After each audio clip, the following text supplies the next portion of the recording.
It's 11:47 at night. The kitchen light flickers in our small Long Beach apartment, the one we promised ourselves was just temporary 5 years ago. I'm standing barefoot on cold tile, staring at a red envelope. Final notice. Electricity disconnection. 72 hours. My hands are shaking, but not from the cold. From the bedroom, my daughter's voice cuts through the silence like a knife I wasn't ready for. "Mama? Are they really going to turn the lights off?" I don't answer right away. Because of the truth? The truth costs more than money. It costs dignity. My husband Devin turns over in bed, his back to me, not because he's asleep, but because looking at me, looking at what we've become, hurts too much. This isn't a story about failure. This is a story about what happens when you love someone with your whole heart. But the bills keep coming anyway. When you work 2 jobs and still can't sleep at night. When your children hear arguments through thin walls and learn to tiptoe around their own parents. This is my story. My name is Jasmine Williams. I'm 40 years old. I live in Long Beach, California. And I'm about to tell you how I almost lost everything and what saved me when love alone wasn't enough. Let me tell you who I was before money broke us. I grew up in Compton. My mama raised 3 of us on her own after Daddy left. She worked double shifts at the hospital, nursing assistant by day, cafeteria by night. She taught me one thing that stuck.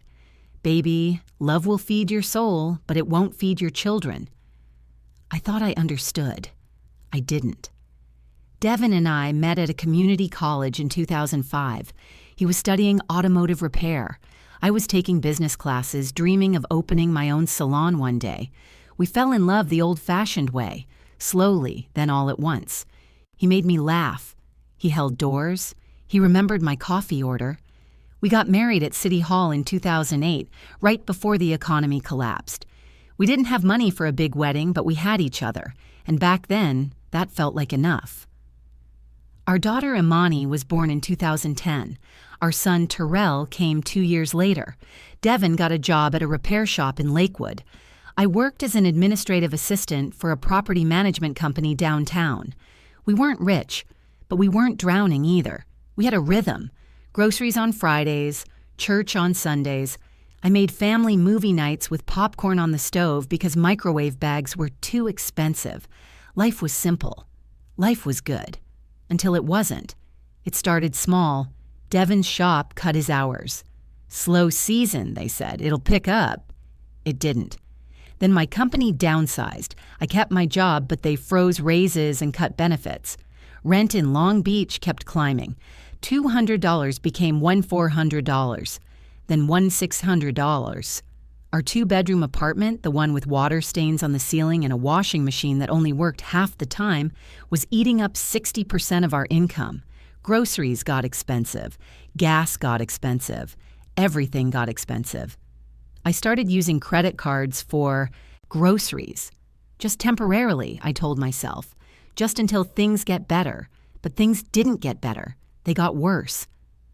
It was a Tuesday in March when everything came crashing down. Imani came home from school with a field trip permission slip. $40. "Mama, everyone's going. Can I go, please?" I looked at that slip like it was written in a foreign language. $40. We had $17 in our checking account. Payday was 5 days away. The gas tank was on E. We needed milk, bread, and eggs. I smiled at my daughter. "Baby, let Mama think about it, okay?" She nodded, but I saw it in her eyes. She already knew the answer. That night, Devin and I fought. Not screaming, we never screamed. That would have been easier. We fought in whispers. Cold, tired whispers. "We can't keep doing this," he said. "You think I don't know that?" My voice cracked. "You think I'm not trying?" I didn't say that. "Then what are you saying, Devin?" Silence. He turned away from me, stared at the wall. "I'm saying, I don't know how much longer I can watch you break yourself trying to hold us together." I felt something crack inside me, because he wasn't angry. He was defeated, and somehow that was worse.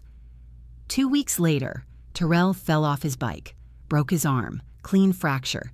Needed a cast, x-rays, follow-up appointments. We had insurance through my job, barely. High deductible, high co-pays. The ER bill came to $2,800 after insurance. I stared at that bill like it was a death sentence. We couldn't pay it. Not all at once.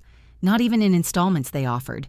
I called the billing department. Set up a payment plan, $150 a month. Where was I supposed to find $150? I started working overtime. Every extra hour I could get. Devin picked up weekend shifts at a different shop across town in Carson. Longer commute, less pay. But it was something. We became ships passing in the night. I'd leave for work before the kids woke up. He'd come home after they went to bed. We stopped talking, not because we were angry, but because we were too tired to pretend anymore. I'll never forget the night Imani asked me why Daddy didn't live with us anymore. "Baby, Daddy lives here," I said, confused, "but I never see him." My heart shattered into 1,000 pieces. She was right. Devin was there. But he wasn't present. Neither was I. We were surviving, but we weren't living. Terrell stopped bringing home artwork from school. When I asked why, he said, "You're always too tired to look at it anyway." He was 8 years old, and he was right. Summer came. School was out. That meant no free breakfast and lunch for the kids. I started skipping meals. I told myself I wasn't hungry. I gave my portions to Imani and Terrell. Devin noticed. Didn't say anything. Just started doing the same. We were both getting thinner. Both are getting quieter. One night I caught my reflection in the bathroom mirror. I didn't recognize the woman staring back at me. Hollow eyes, gray hair I didn't remember having. Lines around my mouth from smiling when I didn't mean it. I was 40 years old and I looked 50. The worst part wasn't the empty bank account. It was a shame. The way I'd duck into the restroom at work when coworkers talked about their weekend trips to San Diego or their kids' soccer tournaments that cost hundreds of dollars in equipment and travel. The way I'd make excuses why we couldn't come to family barbecues. "Oh, the kids have too much homework. Devin's working that weekend." The truth? We couldn't afford to bring a dish to share. Couldn't afford the gas to drive to Inglewood where my cousin lived. Pride is expensive when you're poor. My mama called one Sunday. "Jasmine, baby, you sound tired. You okay?" I lied through my teeth. "I'm fine, Mama, just busy." "You need anything?" "No, ma'am, we're good." I hung up and cried because I needed everything, but I couldn't bear to admit it. One day at work, a coworker named Brenda pulled me aside.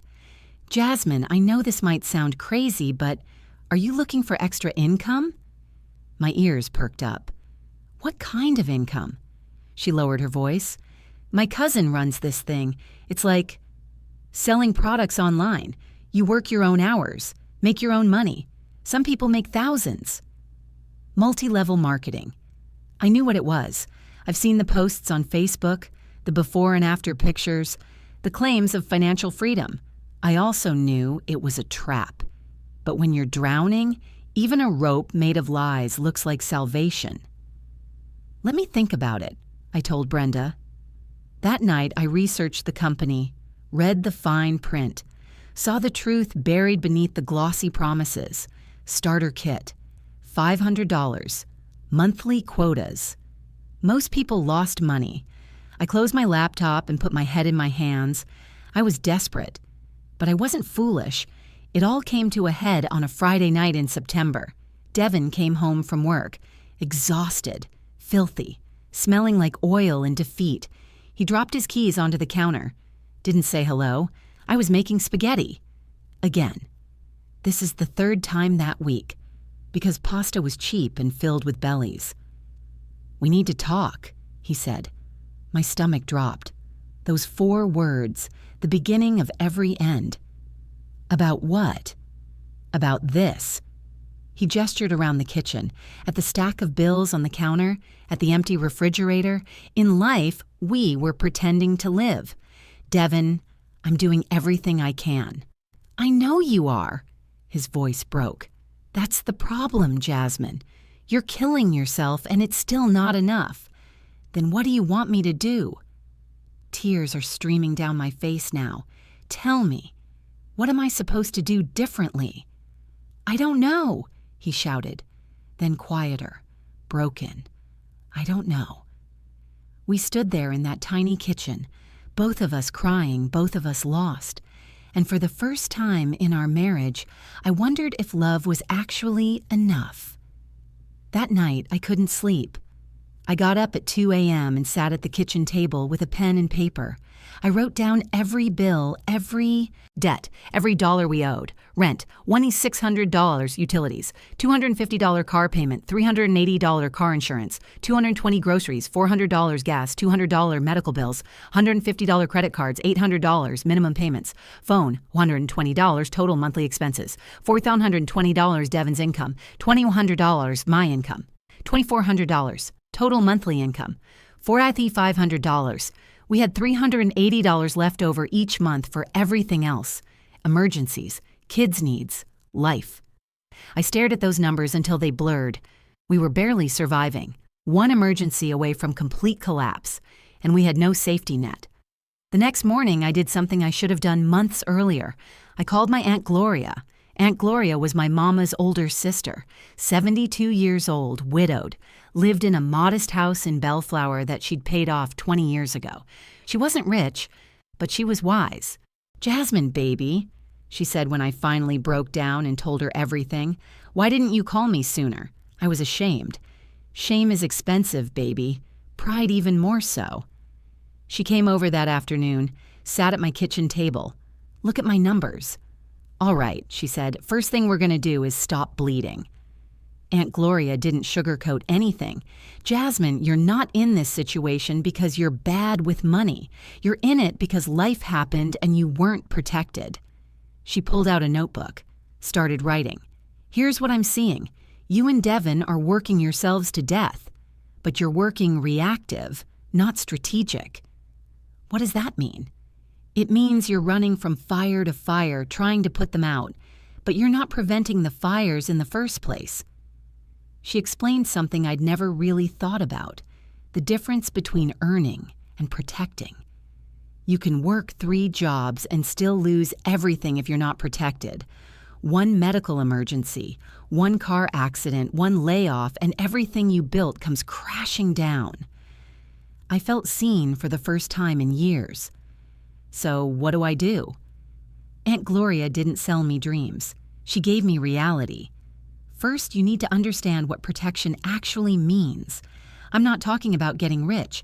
I'm talking about building a foundation so that when life hits you, and it will, you don't fall apart. She explained the things I'd ignored because they seemed too expensive or too complicated. Life insurance. Not the kind that makes your family rich, the kind that makes sure they're not homeless if something happens to you or Devin. Health insurance that actually covers what you need. Your high deductible is costing you more in the long run, baby. Disability insurance. What happens if Devin gets hurt and can't work for 6 months? You lose half your income overnight. An emergency fund. Even if it's just $50 a month, even if it takes you 3 years to save $2,000, you need a buffer. I felt overwhelmed. Aunt Gloria, we can barely pay our bills now. How am I supposed to afford all of this? You can't afford not to, but we're going to do this smart. One step at a time, priorities first. We spent the next 3 hours going through every single expense. Aunt Gloria was ruthless. You're paying $120 a month for phone service? Baby, there are plans for $40. That's $80 a month saved right there. Your car insurance is too high. When's the last time you shopped around? These credit card interest rates are criminal. We need to call them and negotiate. She taught me something I'd never learned. Everything is negotiable when you ask respectfully and persistently. We called the medical billing department together, explained our situation, got the monthly payment reduced from $150 to $75. We called the utility company, got on a payment plan for past due amounts. We called the credit card companies, got interest rates lowered on 2 out of 3 cards. In 3 hours, we freed up $200 a month. It wasn't wealthy, but it was breathing room. Now, Aunt Gloria said. "We're going to use that $200 wisely." She broke it down. $50 a month into an emergency fund. This is untouchable unless it's a real emergency. $75 a month for term life insurance for both me and Devin. Enough to cover the mortgage on a modest house, funeral costs, and give the kids a year or two of stability. $40 a month toward better health insurance during the next open enrollment. We'll look at the marketplace. There are subsidies you probably qualify for. $35 a month extra toward the highest interest credit card. We're going to kill this debt one card at a time. This isn't fast, she warned me. This isn't sexy, but this is real. That night, I sat Devin down. He looked skeptical when I told him about Aunt Gloria's plan. "Jasmine, we've tried budgeting before. This is different." "How?" "Because we're not just cutting expenses. We're building protection. We're thinking long term." I showed him the numbers, showed him how much we'd already saved by making phone calls. "And we're going to get life insurance," I said. He tensed. "Baby, we can't afford not to. Devin, if something happens to you, I will lose this apartment in 3 months. If something happens to me, you're raising 2 kids alone on your income. We have to protect each other." His eyes filled with tears. "I've been so scared," he whispered. "So scared that I'm failing you, failing the kids." I took his hand. "We're failing because we're trying to survive alone, but we're going to survive together. With wisdom this time." The changes were small at first. We meal planned every Sunday, bought groceries once a week instead of random trips that added up. We cut cables, kept one streaming service and borrowed it from the library. I packed lunches for work instead of buying food. Devin started carpooling with a coworker to save on gas. We had a family meeting with Imani and Terrell, age appropriate, honest. "We're going through a tough time right now," I told them, "but we're going to get through it together. Sometimes that means saying no to things we want, but it never means we love you less." Terrell hugged me. "It's okay, Mama. I don't need stuff. I just need you." I cried right there at that table. 3 months into our new plan, the transmission went out on Devin's car. Repair cost, $2,200. We had $600 in our emergency fund. I felt that old panic rising in my chest, but Aunt Gloria's voice echoed in my head. "This is why you have insurance. This is why you plan." We used the emergency fund. Got a payment plan for the rest. It set us back, but it didn't destroy us. Because we had a foundation this time. 6 months into our new way of living, something shifted. Not dramatically, not all at once, but gradually. We paid off the first credit card. Our emergency fund hit $1,000. Devin got a small raise, $200 more a month. I got a promotion at work. Not huge, but $300 more a month. We didn't spend that extra money, we redirected it, more savings, more to debt. And for the first time in years, we weren't drowning. We swam, slowly, but swimming. The money helped. Of course it did. But the real healing came from something else. Communication, honesty, partnership. Devin and I started talking again, really talking. Not about bills, about dreams, about fears, about whom we wanted to be when we finally got through this. We started dating again. Dollar menu dates. Walks on the beach. Free concerts in the park. We remembered why we fell in love. Not because life was easy, but because we chose each other. Imani brought home a permission slip for a field trip. This time, I could say yes. She hugged me so tightly I couldn't breathe. "I knew you'd figure it out, Mama."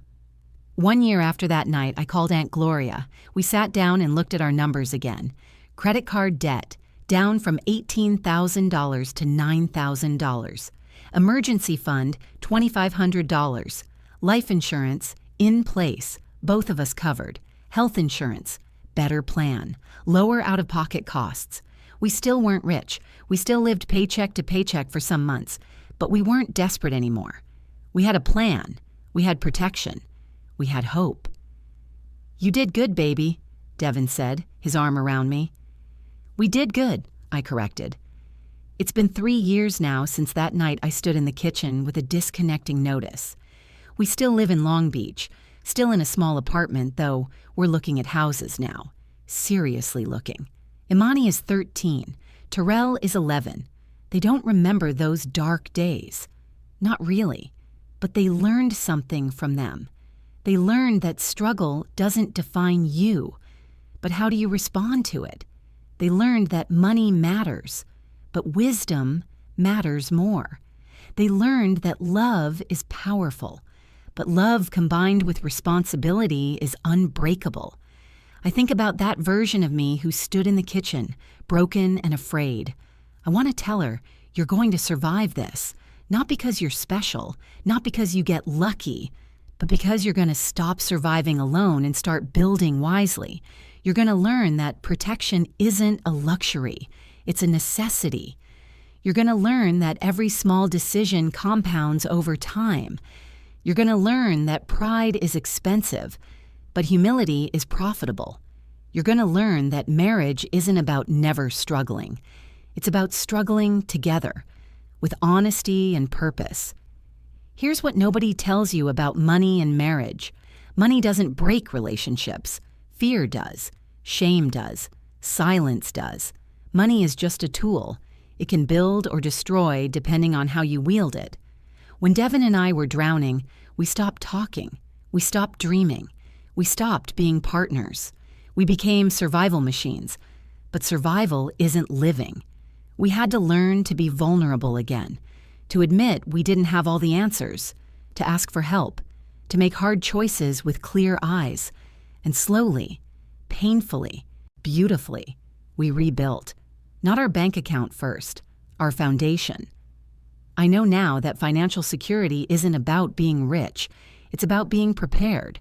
It's about knowing that if life hits you, and it will, you have something to fall back on. Insurance isn't boring. It's beautiful. Because it's protection for the people you love when you can't protect them yourself. Budgeting isn't restrictive. It's freedom.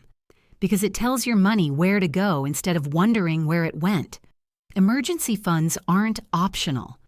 They're the difference between a crisis and an inconvenience.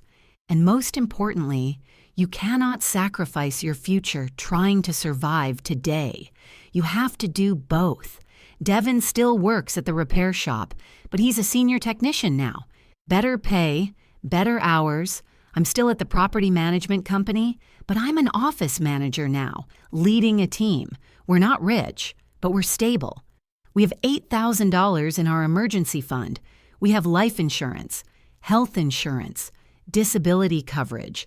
We're on track to pay off our last credit card in 6 months. We're looking at houses in Lakewood. Nothing fancy. 3 bedrooms, small yard. But it'll be ours. Love is strong. I believe that with my whole heart. Love kept us from giving up on each other when giving up would have been easier. But love alone couldn't pay the bills, couldn't protect our children, couldn't build a future.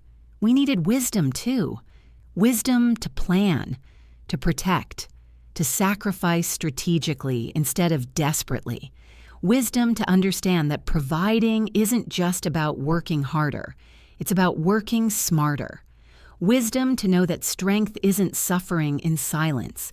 It's speaking your truth and building solutions. When love is strong, but money is gone, you're at a crossroads. You can let the lack destroy you, or you can let it teach you. We chose to learn, and that made all the difference. I'm Jasmine Williams. I'm 43 years old now. I live in Long Beach, California, with my husband Devin, my daughter Imani, and my son Terrell. We're not perfect. We still struggle sometimes. We still argue about money occasionally, but we don't whisper anymore. We don't carry shame. We don't survive in silence. We live with honesty, with purpose, with wisdom. And if you're going through something similar right now, if you're standing in your kitchen at midnight, wondering how you're going to make it, I want you to know something. You will survive this. Not because I say so, But because you're stronger than you know, you just need wisdom to match that strength. You need to stop running and start planning. You need to protect what you love before life forces you to lose it. You need to talk to your partner even when it's hard. And you need to remember, when money tests love, wisdom can save the family.